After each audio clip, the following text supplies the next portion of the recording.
Prepare for the next pandemic like a war, says Bill Gates. To avoid future destruction on the scale of that caused by COVID-19, pandemic preparedness must be taken as seriously as we take the threat of war, Bill Gates said.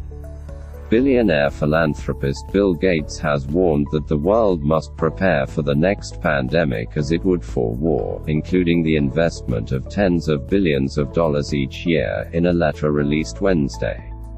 "We can't afford to be caught flat-footed again," wrote the Microsoft co-founder and his wife Melinda in an annual missive.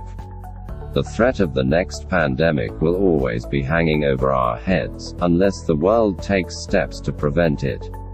To avoid future destruction on the scale of that caused by COVID-19, pandemic preparedness must be taken as seriously as we take the threat of war," Gates said.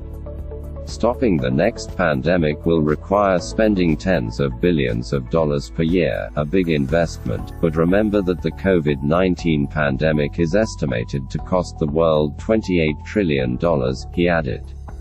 "The world needs to spend billions to save trillions, and prevent millions of deaths."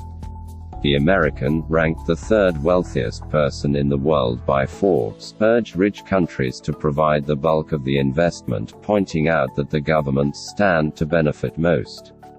Investments in future diagnostic and vaccination technologies should be supplemented by a global alert system, which we don't have at large scale today, allowing epidemics to be detected and responded to early, the letter said. Gates famously sounded the alarm about the risk of global pandemics at a 2015 TED conference.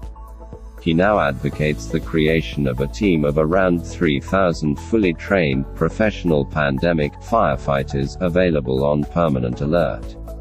The Bill and Melinda Gates Foundation has already invested $1.75 billion to fight the coronavirus pandemic, as well as promoting and funding inoculation projects in developing countries.